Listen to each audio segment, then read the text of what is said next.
Her boss asked her to dinner while staring directly at me. She said yes. I didn't argue. I didn't react.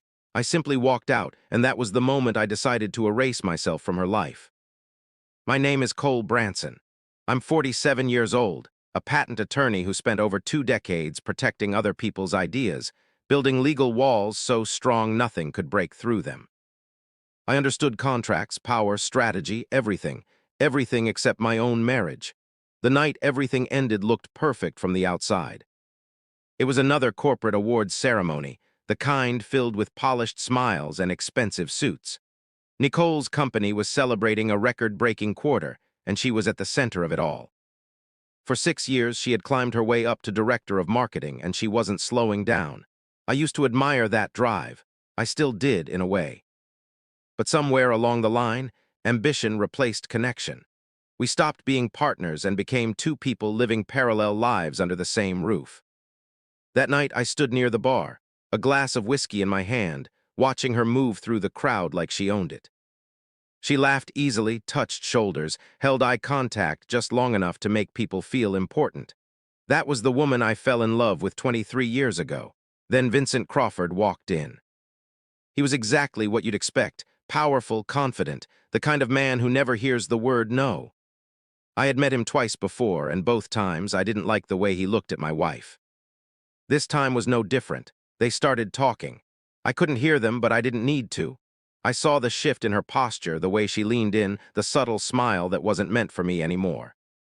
And then he turned toward me. He looked me straight in the eyes and said, loud enough for me to hear, "Dinner tomorrow, just the two of us. We'll talk about your promotion." For a brief second, Nicole hesitated. Then she smiled and said yes, that was it. No hesitation after that, no glance back that meant anything. Just a choice made right in front of me. I didn't confront her. I didn't make a scene. I simply put my glass down and walked out. Something inside me didn't break, it went quiet. In the parking garage, I sat in my car for 10 minutes, hands on the wheel, engine off. I wasn't angry, that's the strange part. I was thinking, calculating. She made a decision, so did I. When I got home, I didn't go inside right away. The house looked exactly as it always did, warm lights, perfect appearance, but it wasn't a home anymore. And that's when I made the final call. For nearly a year, I had been preparing without fully admitting it to myself. I told myself it was just financial planning, protecting assets, organizing investments, handling paperwork. But deep down, I knew what I was doing. Every document Nicole had signed, every trust, every account change, it was all real, all legal, and all carefully structured. She trusted me enough not to read the details. That trust became my advantage. That night, I reviewed everything one last time. Every signature was valid. Every transfer was complete. There were no loose ends. By the time she came home, I already knew I was leaving. The next morning, I packed only what I needed. A few clothes, my laptop, encrypted files, and nothing else. I left the house keys behind. I left her copies of the documents. No explanation, no emotional message, just the truth in paper form. Then I disappeared.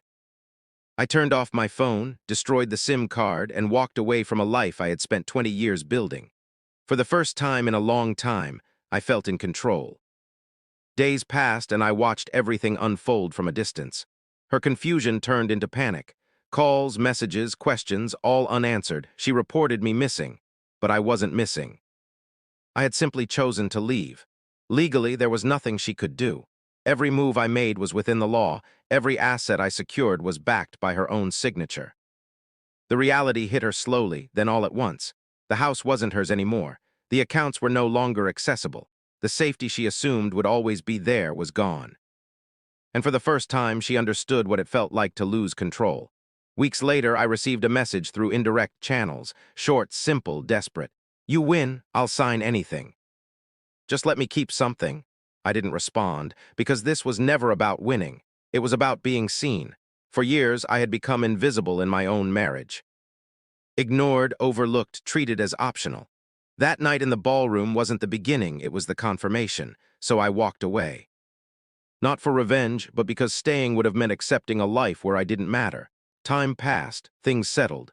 The chaos faded into silence. And in that silence, I realized something important. I didn't leave to destroy her life. I left to reclaim my own. I'm not proud of everything I did, but I'm not ashamed either. Because at the end of it all, I finally understood one thing. Being seen doesn't start with others.